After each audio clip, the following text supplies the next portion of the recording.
जय सिया राम दर्शकों, आप सभी का बहुत बहुत स्वागत है हमारे बेहद ही विशेष कार्यक्रम स्वयं को खोजो में। और मैं हूं आपके साथ उपेंद्र कौर। दर्शकों, कार्यक्रम की पिछली श्रृंखला में हमने चर्चा की थी कि किस तरह से श्री राम जन जन के नायक बने। और ऐसे में कार्यक्रम के अंत में हमने आपसे यह वादा किया था कि इस कार्यक्रम में हम आपको बताएंगे कि देवी अहिल्या को मान सम्मान किस तरीके से वापस मिला, पुनः मिला। लेकिन एक मन में आज प्रसंग उत्पन्न हुआ, उस प्रसंग के बारे में हम आपको पहले बताएंगे। वो प्रसंग है विश्वामित्र जी के बारे में। तो ऐसे में पहले आज हम विश्वामित्र जी के बारे में बात करेंगे और फिर बात करेंगे देवी अहिल्या जी के बारे में। तो आइए बिना देरी किए फिर कार्यक्रम की यहाँ पर शुरुआत करते हैं और मिलकर स्वागत करते हैं हमारे बेहद ही खास मेहमान का, जो कि आज भी हमारे साथ स्टूडियो में उपस्थित है। जी हाँ, हम बात कर रहे हैं मोटिवेशनल स्पीकर सौरभ जी की। तो आइए सबसे पहले मिलकर उनका स्वागत करें। जय सिया राम सर, बहुत बहुत स्वागत है आपका। बहुत स्वागत सभी का, दर्शकों का। जी सर, जैसा कि पिछले कार्यक्रम में हमने यह तो समझ लिया था कि श्री राम किस तरीके से जन जन के नायक बने, और ऐसे में कार्यक्रम के अंत में हमने दर्शकों से वादा किया था कि इस कार्यक्रम में हम देवी अहिल्या जी के बारे में चर्चा करेंगे। लेकिन मेरे मन में एक सवाल उठा है कि हमने विश्वामित्र जी के बारे में अभी चर्चा नहीं की है। तो देवी अहिल्या जी के बारे में जानने से पूर्व मैं विश्वामित्र जी के बारे में आपसे जानना चाहूंगी। बहुत सुंदर। जैसा कि हम लोग सभी जानते हैं, ब्रह्मा जी ही हमारे इस पूरी सृष्टि के क्रिएटर हैं, वही इस सृष्टि की रचना करते हैं। तो ब्रह्मा जी से सारी चीज़ शुरू हुई है। ब्रह्मा जी के पुत्र थे कुश, कुश के पुत्र 4 पुत्र थे, जिसमें कुशनाभ भी थे। कुशनाभ के पुत्र गाधी हुए। गाधी की पुत्री सत्यवती थी। सत्यवती का विवाह ऋचिक मुनि के साथ होता है, क्योंकि जैसा ऋषि मुनियों का पहले विवाह होता था तो उनका मेन उद्देश्य तब का ही रहता था। विवाह हो जाने के बावजूद भी बहुत फर्क उन पर नहीं था। तो एक बात सत्यवती ने उनसे कहा कि इस तरह से ऋषिवर, मेरे को अभी तक किसी की भी संतान की प्राप्ति नहीं हुई है, और साथ ही उन्होंने ये भी कहा मेरा कोई भाई नहीं है। तो उन्होंने जब इस तरह का, जैसा कि होता है ऋषियों में, बड़े तप से और उससे वो कोई ना कोई इस तरह का पायस निर्माण करते हैं, पायस को क्रिएट करते हैं। पायस को उन्होंने आह्वान किया, पायस का किया, और उन्होंने 2 अलग अलग पात्रों में रखा था। उन्होंने ये कहा भी था कि एक पात्र तुम्हारे लिए और एक पात्र तुम्हारी माता के लिए है। लेकिन जब वो सत्यवती माता के पास जाती हैं तो जैसा कि होता है, कहीं किसी मन में उनको ये लगा कि शायद तुम्हारे लिए ज़्यादा विशेष होगा और मेरे लिए कुछ होगा, तो उन्होंने पात्र को बदल लिया और उसका सेवन किया। जब यही बात सत्यवती ने उनको ऋषि को बताई, उन्होंने कहा ये क्या कर दिया तुमने। अब क्योंकि वही बात आती है, जो होना था वो हो गया। उन्होंने कहा भाई उससे तो जो मिलने वाली संतान है वो काफ़ी वैसे होगी, क्रोधी स्वभाव की, और अब बड़ा उनने कुछ करिए ऋषिवर, करने की स्थिति बोले बहुत मुश्किल है। बोले अच्छा, तो उन्होंने कहा भाई उसका फल तो आएगा, बस ये हो सकता है कि भी इसको ये माना जाए कि इधर नहीं आके थोड़ा अगली पीढ़ी में चला जाए। तो उसी की वजह से ये माना जाता है कि जो परशुराम के पिता जमदग्नि थे वो उसी से पैदा हुए थे। तो जमदग्नि जो होने की वजह से वो इतने क्रोधी नहीं थे, उसका इफेक्ट उन पर भगवान परशुराम जी के ऊपर आता है। दूसरे उससे जो गादी के वो हैं वो हुए थे विश्वामित्र जी। तो विश्वामित्र जी का जन्म इस तरह से हुआ, और विश्वामित्र जी बहुत तपस्वी रहे हैं। वो इतने तपस्वी रहे हैं कि जिसकी वजह से पहले भी ये ऐसा रहा है कि इंद्र का सिंहासन बहुत जल्दी डोलता है। उसकी वजह क्या होती है, इंद्र को देवताओं ने इसलिए राजा बनाया हुआ है कि राजा का कर्तव्य होता है सबसे पहले सत्ता को सुरक्षित करना। और सत्ता की समस्या ये होती है कि जहाँ भी कोई ऋषि का तप बहुत बढ़ जाता है तो ही उनका सिंहासन डोलने लगता है। तो उन्हें अपना सिंहासन सुरक्षित करने के लिए, क्योंकि वो मुखिया हैं देवलोक के, तो उनको ये लगता है इस राज्य को सुरक्षित करने का एक ही तरीका है कि किसी तरह से उसे पदच्युत करो या उसके तप को कम कर दो, जिससे कि वो इस योग्य ना रहे। तो अक्सर करके ये आपको सुनने को मिलता होगा कि इंद्र ने ये किया, तो उसको करना उसकी इसलिए करना पड़ता है कि उससे बंधे हुए हैं वो। हालांकि ये भी यहाँ साथ साथ स्पष्ट करना बाकी है कि इंद्र एक पद है जिसको समय समय पर बदलते रहना ही होता है। लेकिन जब भी इंद्र होते हैं, प्रधानमंत्री जैसे होते हैं, उनको ये दायित्व होता है, उसके मुखिया होते हैं, जिसकी वजह से उन्होंने विश्वामित्र का भी साथ ऐसा किया कि तप को भंग करने के लिए उन्होंने मेनका को भेजा था, जिनसे एक पुत्री हुई थी शकुंतला। लेकिन विश्वामित्र इतने तपस्वी थे कि वो फिर भी उसके बाद फिर तपस्या उन्होंने बहुत की, और वो इतनी तपस्या करते थे कि जिसका कहीं कोई उस समय मेल नहीं था। उसी तपस्या के संदर्भ में एक और प्रसंग मुझे आता है कि ये महाराज दशरथ के ही पूर्वजों में त्रिशंकु राजा हुए थे। तो त्रिशंकु राजा ने सशरीर ब्रह्मलोक स्वर्गलोक जाने की इच्छा प्रकट की थी। उन्होंने उस समय कुलगुरु वशिष्ठ जी से अपना बताया मंतव्य कि मेरी इच्छा ये कि मैं सशरीर वहाँ जाऊँ। तो वशिष्ठ जी ने उनको मना कर दिया था। जब वशिष्ठ जी ने उनको मना कर दिया तो उन्होंने वशिष्ठ जी के पुत्र से ये बात कही, तो उनके पुत्र को क्रोध आ गया और उन्होंने एक तरह से अवज्ञा, बोले गुरु अवज्ञा करने का तुम्हें श्राप मिलेगा और तुम चांडाल हो जाओ। तो अब यहाँ पे प्रश्न ये है कि वो उन्होंने गुरु अवज्ञा जैसे हम कहते हैं कंटेम्प्ट ऑफ कोर्ट, तो उस तरह से अवज्ञा करने का भी फल होता था कि गुरु की अवज्ञा नहीं होनी चाहिए। लेकिन अब जो होना वो हो गया। अच्छा, त्रिशंकु हैं तो उनके विश्वामित्र जी से उन्होंने संपर्क किया, उन्होंने अपनी इच्छा व्यक्त की। तो ये बताने का आश्रय सिर्फ ये कि विश्वामित्र जी कितने बड़े तपस्वी थे। उन्होंने उसको स्वीकार किया कि अच्छा ठीक है, सशरीर उन्होंने उनको भेज दिया स्वर्ग। लेकिन वहाँ पर भी एक विषय आया कि जिसको चांडाल का श्राप मिल सका, चांडाल तो रह नहीं सकता स्वर्ग में। अब स्वर्ग में नहीं रह सकता तो लेकिन अब उन्होंने भेज भी दिया विश्वामित्र जी ने। तो ऐसा कहते हैं उन्होंने अपने तप से एक नित्य स्वर्ग दूसरा पैदा कर दिया। ये सिर्फ इसलिए बताने का है कि कितने बड़े वो तपस्वी थे। इसी उसमें एक और भी प्रसंग आता है इन्हीं के वंशजों में, हरिश्चंद्र राजा का, कि उनके पुत्र रोहित का कुछ है कि जिसकी वजह से वहाँ आपस में विश्वामित्र और वशिष्ठ में भी युद्ध हुआ, क्योंकि वो दोनों अलग अलग पक्ष में हो रहे थे। तो जिसकी वजह से अंत में वशिष्ठ जी को हारना पड़ा और उसमें ये समझौता हुआ था उस वाले यज्ञ को तो वो कराएंगे विश्वामित्र, लेकिन बाकी पुरोहित वही रहेंगे वशिष्ठ जी। ये सिर्फ बताने का आश्रय ये था कि किस तरह से वो तपस्वी रहे हैं। इतने तपस्वी रहने के बावजूद वो अपना तप को बराबर बना के रखा करते थे। और उनके पास, जैसा कि पहले भी जिक्र किया था बला का, इसी तरह से बहुत सारे शस्त्रों का उन्हें ज्ञान था। उस समय जब राम जी आए, क्योंकि अब उनका तप इतना हो गया तो उन्हें शस्त्रों का करना क्या था, तो उन्होंने ये विचार किया भी शस्त्रों को मुझे देना और इससे ज़्यादा बेहतर मुझे कोई उत्तराधिकारी नहीं मिलेगा। तो उसमें बहुत सारे चक्र भी उन्होंने दिए हैं, विष्णु चक्र हैं, काल चक्र, समय चक्र है, उस तरह से दिए हैं। उन्होंने गदा भी दी है, उन्हें बहुत सारे उन्होंने पास भी दिए, धर्म पास, काल पास, अन्य पास दिए। इसी तरह से उन्होंने ऐसे ऐसे शस्त्र भी दिए हैं, समूह शास्त्र, जो भगवान विष्णु जी के ही पास थे केवल। इसके अलावा भी बहुत सारे अन्य शस्त्र दिए, और ये सारे शस्त्रों को देने के लिए उन्होंने गंगा जी के किनारे वहाँ ही राम को बुलाया और वहीं गए। शायद मुझे कभी कभी लगता है कि ऐसा भी हो सकता है कि रेडिएशंस वगैरह जैसे होती हैं तो पानी में सबसे कम प्रभावित होती हैं। अभी भी चाहे वो कोरोना का समय था या हमारे यहाँ सूर्य ग्रहण चंद्र ग्रहण पड़ते हैं तो उस समय भी ये रहता है कि स्नान किए जाए कि सबसे कम प्रभाव जल में होता है। तो हो सकता है ऐसा कुछ रहा हो। और जो उन्होंने अन्य अलावा जो बहुत सारे शस्त्र दिए हैं वो सब एक तरह से जीवित शस्त्र टाइप होते हैं। जीवित से तात्पर्य रहता है कि उनका बाकायदा नियंत्रण होता है प्रजापति का, तो उन्होंने उनको भी बताया है। तो उसमें वो लोग उनके सामने हाजिर हुए हैं। इस तरह से जैसे अगर कोई सरकार किसी की बदलती है तो जो सचिव दल होते हैं वो उनके सामने आते हैं और वो कहते हैं महाराज हमारे लिए क्या आज्ञा है। तो वो उनको राम और लक्ष्मण दोनों प्रणाम करते हैं और वो ये कहते हैं जब भी हमें आवश्यकता होगी तो आपको बताएंगे। तो इस तरह से वो सबको धारण करते हैं।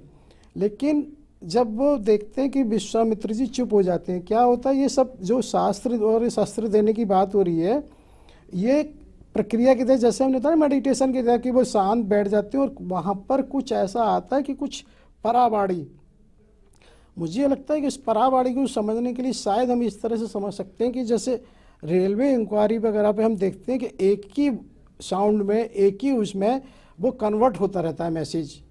जो बोलने वाली सुनने वाली आवाज़ होती है वो एक तरह से कन्वर्टेड ऑफ इंफॉर्मेशन है, क्योंकि आपको जो साउंड सुनाई दे रही है वो सेम है लेकिन उसका मैसेज डिफरेंट है। तो ऐसा ही कोई सिस्टम रहता होगा कि वो कहीं से और जगह से रिले आता हो, लाउड स्पीकर की तरह से हमें वहाँ सुनाई देता है।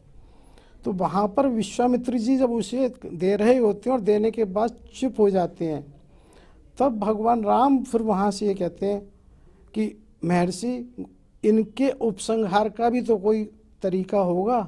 उपसंहार से मतलब ये होता है जैसे आपने कोई शस्त्र छोड़ा और शस्त्र छोड़ने के बाद कोई शत्रु भाग गया मैदान से, आपकी शरण आ गया, या बीच में कोई देवता आ गया उसने कहा कि नहीं, या उस परिवार का कोई उसका आ गया, कोई ब्राह्मण देव आ गए, उसको अगर आपको करना पड़ा तो कैसे करेंगे। तो इससे वशिष्ठ जी विश्वामित्र जी बड़े खुश भी हुए, उन्हें लगा चलो सही व्यक्ति को मैंने दिए हैं जिसको शस्त्र छोड़ने के साथ साथ उसके प्रणाम की भी चिंता है कि उसमें क्या हो सकता है। तो उन्होंने फिर उसके भी मंत्र अलग से दिए हैं और उसको उन्होंने उपयोग में नहीं किया लेकिन उनको तुरंत कंठस्थ और वो किया है।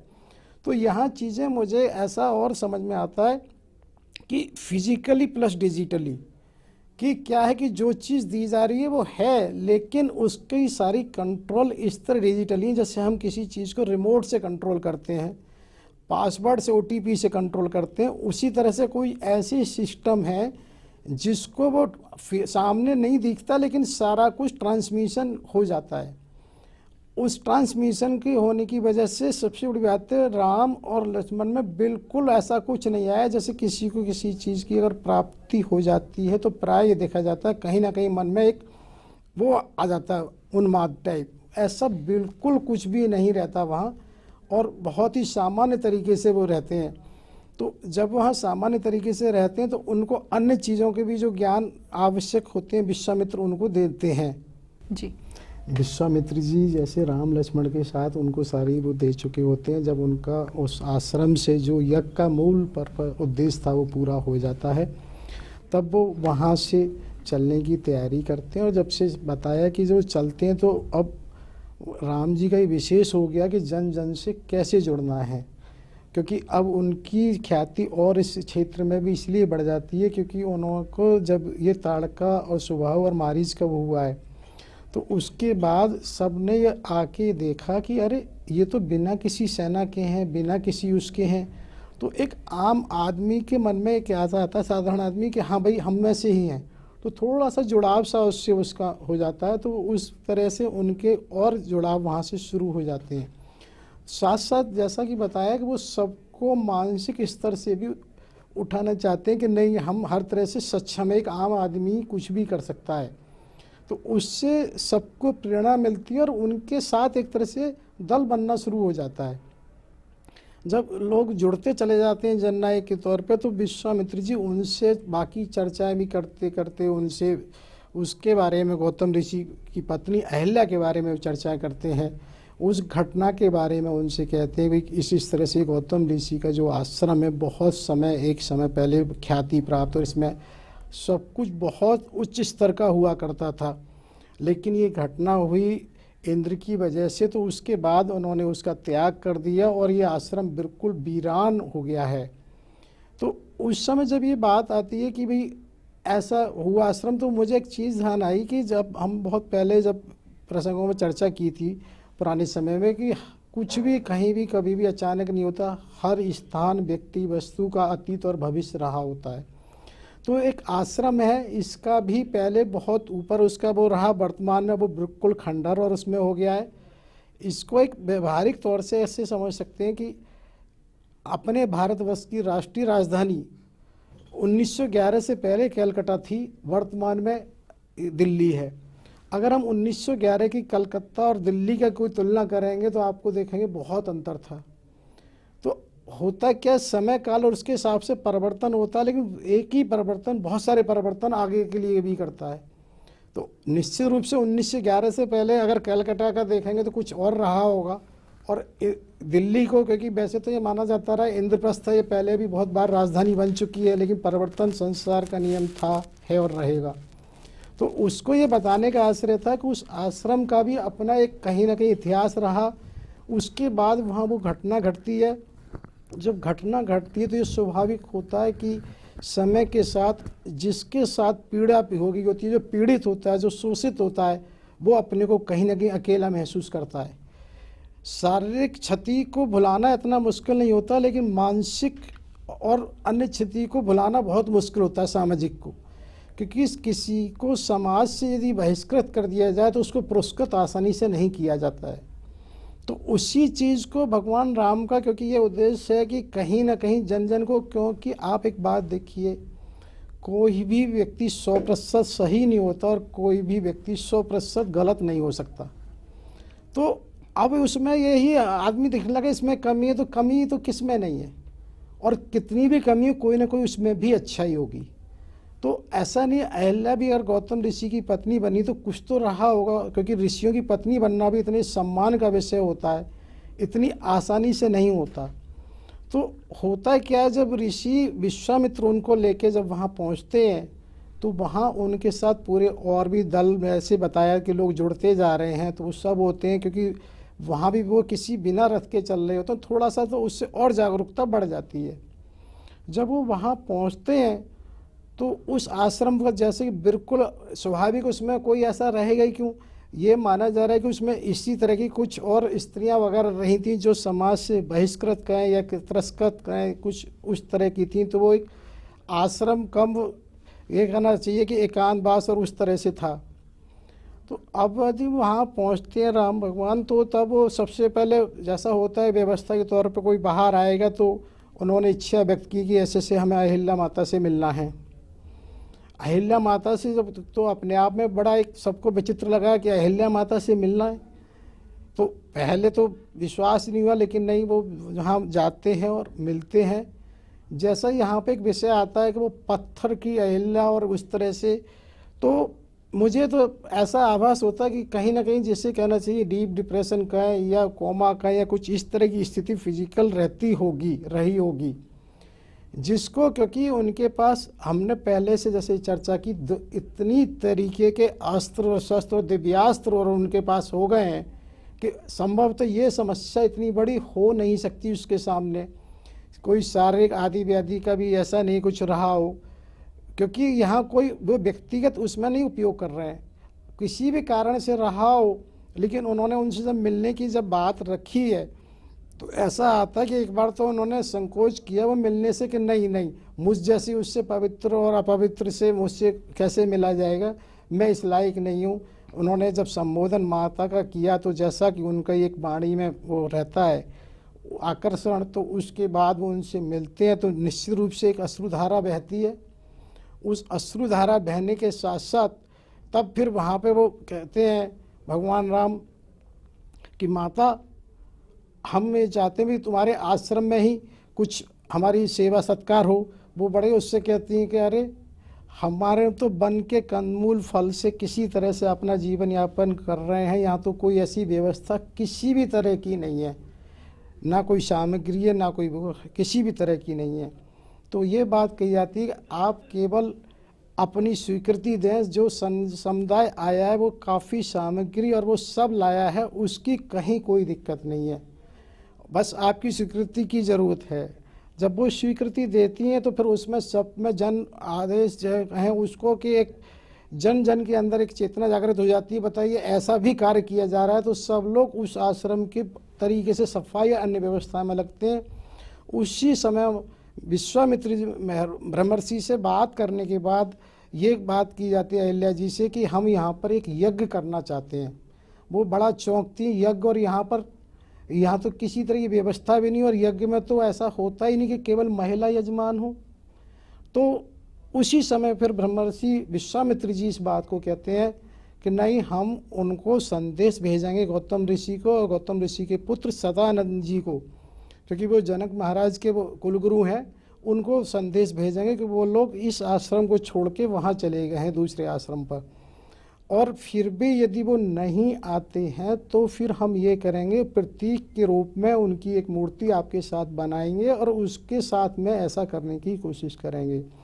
उसमें एक चीज़ और बताना रहता है भी कि जो उनके साथ लोग आए हैं, जो भी दल आया है, उसमें वहाँ इस तरह से उनको काउंसलिंग की जाती है कि भाई बताइए कि जो यहाँ पर महिला है इनका क्या तिरस्कृत और वो होने का है, इनकी क्या गलती है। तो एक बार में नहीं होता, लेकिन सब लोग इस बात को समझते हैं कि काउंसलिंग का इफ़ेक्ट कहीं ना कहीं आता है। उसमें से कुछ लोग आगे बढ़ के कुछ उन महिलाओं से पाणिग्रह संस्कार का भी जिक्र आता है, कुछ इस तरह से रहता है, तो जिससे एक वहाँ वातावरण अलग बन जाता है, एक सामूहिक टाइप से। तो उनको भी ये बनाया जाता है, सह यजमान में बनाया जाएगा, तो एक निश्चित रूप से एक भावना अलग हो जाती है। और उस समय जब ये बात हो रही होती है तब उनको ये बात भी आती है कि उनको संदेश भेज दिया गया है। इधर जब तैयारियां चल रही होती हैं तो तैयारी चलने के साथ ही ये भी खबर मिलती है कि गौतम ऋषि आए हैं। जब गौतम ऋषि की खबर आती है तो उनके स्वागत के लिए भगवान राम और विश्वामित्र जी बाहर आते हैं, उनसे चर्चा होती है। जैसा कि स्वाभाविक है, वो अपना प्रतिरोध रखते हैं, तो तब उनसे इस तरह की वार्ता भी होती है कि आप तो स्वयं में ही एक ऋषि हैं, आप ये बताइए अगर इस तरह की चीज़ों को बढ़ावा देंगे तो समाज का क्या होगा। भाई आप ये बताइए कितनी गलती किसकी है, क्या इंद्र की गलती नहीं थी और आपने ऐसे छोड़ के उसके बाद कितनी नारियों और उसके साथ ऐसा हुआ होगा। क्योंकि ये सब जानते हैं घटना कब किसके साथ कहाँ घटेगी नहीं पता होता, लेकिन एक प्रक्रिया वो शुरू हो जाती है जैसे एक व्यक्ति बड़ा शुरू कर देता है। अब उसमें किसकी कितनी गलती है नहीं है उसका अवलोकन करना आसान नहीं होता। वो भी तैयार नहीं होते हैं, वो कहते हैं भाई एक मैंने सब शास्त्रों में और उसमें पढ़ा है, ऐसे कैसे हो सकता है। काफ़ी समय आपस में वार्ता इस तरह से रहती है। उनको ये कहा जाता है भी आप अगर ऐसा हो के वो नहीं करेंगे, तो उसी समय एक जन सामूहिक की आवाज़ का बड़ा महत्व होता है। उस समय जन सामूहिक की आवाज़ को ये कहा जाता है कि भी जो भी इसका एक तरह से बहिष्कार करेगा का हम उसका बहिष्कार करेंगे। तो जब इतनी बात आती है तो सबको ये लगता है कि कोई भी ऋषि हो मुनि हो कि अगर वो कहीं जनता के बीच हैं, आश्रम वगैरह हैं, तो उसको जनता का भी सहयोग चाहिए ही चाहिए, उसके बिना नहीं होगा। तो उस समय फिर गौतम ऋषि अपने को तैयार करते हैं और वो तैयार हो जाते हैं। फिर गौतम ऋषि साथ में यज्ञ में बैठते हैं और उसके बाद ऐसा भी आता है जो उनके पुत्र सतानंद जी हैं वो भी वहाँ आते हैं। जैसा कि हम कर रहे हैं कि राम जी जन जन के नायक बन चुके हैं, तो जैसे ही उन्होंने इस बात को कहा कि जो भी शोषित और पीड़ित है वो सभी मेरे परिवार के अंग हैं और जो उनका बहिष्कार करेगा मैं उनका बहिष्कार करूंगा। तो यहाँ एक बात यह है कि जब जन जन में ये बात फैल चुकी है और गौतम ऋषि अकेले रह चुके हैं और ये सारी जगह नियम लागू होता मांग आपूर्ति का। कोई भी सत्ता हो, कोई भी व्यवस्था हो, कोई भी समाज हो, एक दूसरे से जुड़ी हुई हैं। कहीं अगर मांग है तो आपूर्ति होती है, कहीं आपूर्ति है तो मांग होती है। बस अंतर इतना होता है कभी कभी मांग को बढ़ा के आपूर्ति बढ़ाई जाती है, कभी कभी आपूर्ति को बढ़ा के मांग बढ़ाई जाती है। लेकिन ये नियम सभी जगह लागू होता है। इवन भगवान के यहाँ परम सत्ता में कहा जाता है जब जन जन जो मांगता है उन्हें देना पड़ता है। उसी तरह आज भी सरकार अगर कहीं कोई आंदोलन होते हैं, अगर आप ये देखें तो उनको जब गलत सही तो उन आंदोलनों को सरकार को भी मानना पड़ता है। तो मांग आपूर्ति का ऐसा एक सूत्र है जिससे सब बंधे हुए हैं। तो यहाँ गौतम ऋषि ने भी फिर उसको देखते हुए स्वीकार कर लिया है कि हाँ मैं अपनी पत्नी स्वीकार करता हूँ और अब इस आश्रम पर पूर्ववत मैं रहूँगा। और जैसे यहाँ पहले छात्रों की व्यवस्था रहती थी गुरुकुल की, वो दोबारा से रहेगी। तो वहाँ पर फिर आम जो लोग हैं उससे जुड़ते हैं और अपने बच्चों को उसके लिए शिक्षा के लिए भी भेजते हैं। मैं साथ ही यहाँ गौतम ऋषि के बारे में और एक बार बता देना चाहता हूँ कि ये गौतम ऋषि वही हैं जिनकी हम पहले चर्चा कर चुके हैं निमि के समय में। जब महाराज निमि जो थे इक्ष्वाकु वंश में जैसे हुए थे, उन्होंने वशिष्ठ जी से वो कराने की यज्ञ की बात की थी, लेकिन वशिष्ठ जी से ना हो पाने की वजह से, तो ये वही गौतम ऋषि हैं जिन्होंने अपने तपोबल से सब कुछ देवताओं बाध्य कर दिया था। तो गौतम ऋषि इतने तपस्वी और वो हो सके जिसकी वजह से इंद्र ने ऐसा किया था, क्योंकि इंद्र का सबसे बड़ी मजबूरी है कि उन्हें अपना सिंहासन बहुत जल्दी डोलता नजर आता है।